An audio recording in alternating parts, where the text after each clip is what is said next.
देखिए, सही मायने में इस समय अरविंद केजरीवाल जी को या जो भी उनके लोग हैं, मनीष सिसोदिया हों, इन लोगों को दिल्ली में रह के छठ की व्यवस्था करनी चाहिए थी।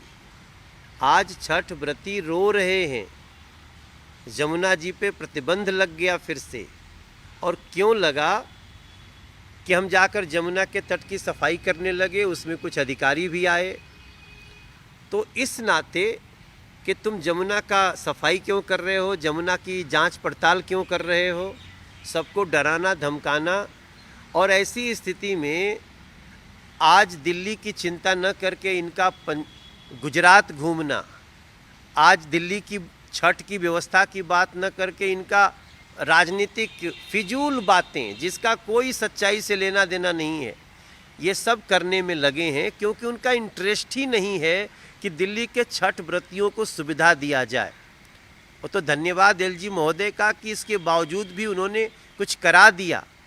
मैं तो कहता हूं अरविंद केजरीवाल जी, आपके पास कोई डिपार्टमेंट तो है नहीं, आप मुख्यमंत्री तो हैं लेकिन बिना विभाग के मुख्यमंत्री हैं। आज जहां यमुना जी में पानी छोड़ना था, यहाँ के पोल्यूशन को ठीक करना था, आज दिल्ली का एक्यूआई 500 के आसपास पहुंच रहा है। पटाखे भी बैन हो गए, सारा जमुना जी पर छठ भी बैन हो गया और एक्यूआई प्रदूषण का 500 के आसपास पहुंच रहा है।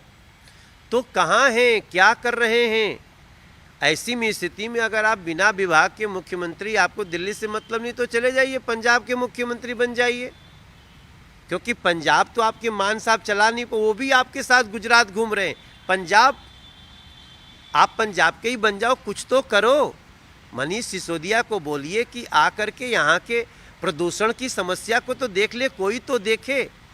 मेरा मानना है कि ये लोग अब दिल्ली के अपराधी हो गए हैं और विश्वास रखिए कि इनकी उलूल जुलूल बातों को अब दिल्ली न तो सुनेगी न तो आगे इन लोगों को बख्शने वाली है। एक साल पहले अरविंद केजरीवाल जी ये घटना गुजरात में, और आज दिल्ली के सीएम केजरीवाल जी एक टोल फ्री नंबर निकाला है कि आप गुजरात के सीएम फेस के लिए आप हमें मिस कॉल करें। कैसे देखते हैं सर? ये जहाँ के सीएम हैं वहाँ पे तो एक नंबर जारी कर दें। और मैं इसलिए तो कह रहा हूँ, भगवंत मान से तो पंजाब चल नहीं रहा, तो अरविंद केजरीवाल ही चला लें। यहाँ तो किसी काम के हैं नहीं, यहाँ कोई सहायता करने के लिए अरविंद केजरीवाल है नहीं दिल्ली वालों को। और सिर्फ राजनीति की बातें करते हैं, सिर्फ राजनीति की बातें। गुजरात में इनका खाता खुल जाए वही अपने आप में बहुत बड़ी उपलब्धि होगी। मुझे तो लगता नहीं कि खाता भी खुल पाएगा, लेकिन मूल उद्देश्य जो दिल्ली के मुख्यमंत्री बन के वादा किए थे, यमुना के स्वच्छता की, यहाँ के हवा की स्वच्छता की, पराली तो अब पहले पंजाब सरकार को गाली देते थे जब कांग्रेस थी पंजाब में, यही अरविंद केजरीवाल। आज वहाँ आप ही हैं, उसके बाद भी पराली जल रही है, अब किसको गाली दोगे? ऐसी स्थिति में मेरा मानना है कि आम आदमी पार्टी जनता के हितों के सरोकार रखती ही नहीं है। इसको सिर्फ और लूटने में, झूठ बोलने में और किस तरह से सरकारी संसाधनों के भ्रष्टाचार से अपना घर भर सकते हैं, यही आता है इनको, और कुछ नहीं आता। दिल्ली की छठ घाट के ऊपर जो राजनीति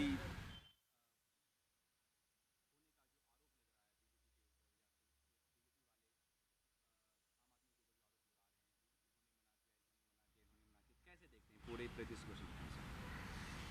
दिल्ली के मुख्यमंत्री अरविंद केजरीवाल हैं। यमुना जी दिल्ली सरकार के अंतर्गत है।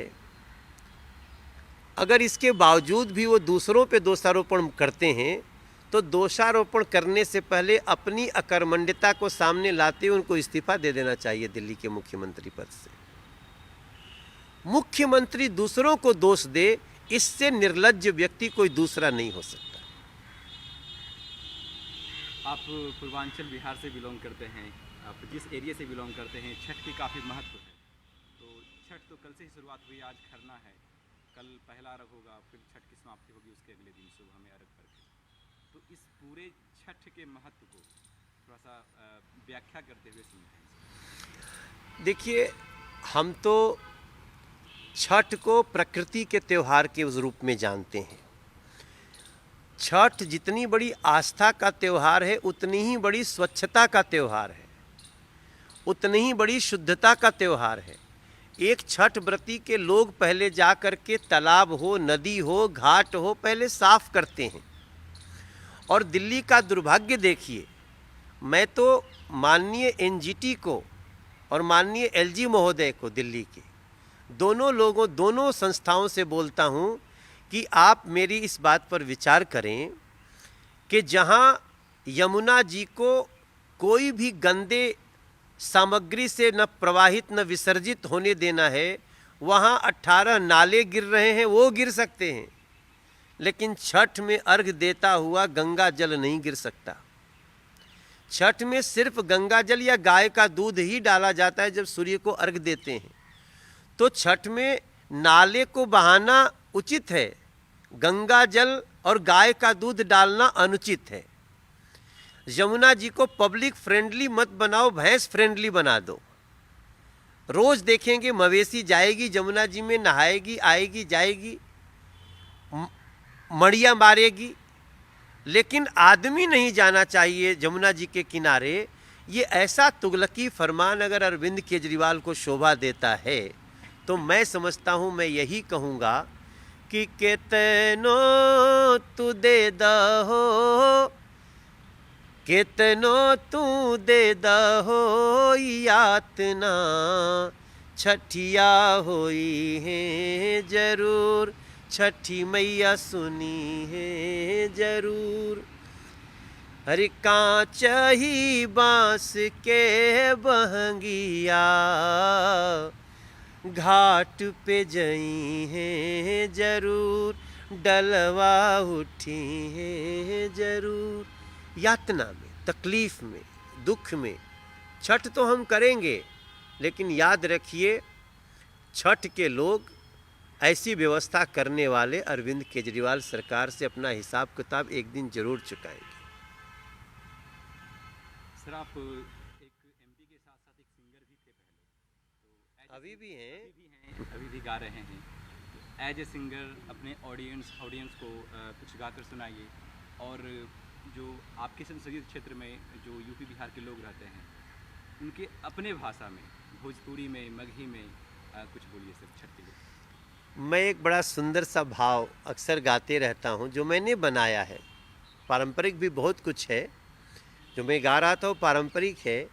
मैंने एक गीत गाया है कि सात ही घोड़ा केरा रथवा, रेशमवा के डोरियानु हो, ताही पर आदित्य बाबा यही हैं असवार, अरघिया के बेरियानु हो।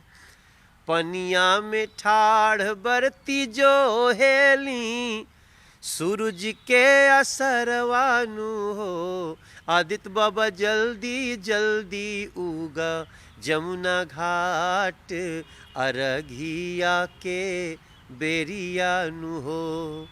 जाके साफ कर वो घाट और किनारे, कि छठी माई के परबियानु हो। ये हमारी प्रार्थना है। और सबसे बोलता हूँ, कितनी भी रोक टोक लगा दें, जहाँ भी अभी छठ घाट हो रहा है वहाँ पे आप लोग छठ करिए और छठ माँ से प्रार्थना करिए। और छठ करने के पहले भी, छठ करने के बाद भी सफाई करना न भूलें। यही हमारी छठ मैया के प्रति सबसे बड़ी नमस्कार, मैं हूं मानक गुप्ता। अगर आपको हमारा ये वीडियो पसंद आया हो तो इसे लाइक और शेयर जरूर करें। और हाँ, हमें सब्सक्राइब और फॉलो करना ना भूलें, ताकि आप देश और दुनिया की कोई खबर मिस ना करें।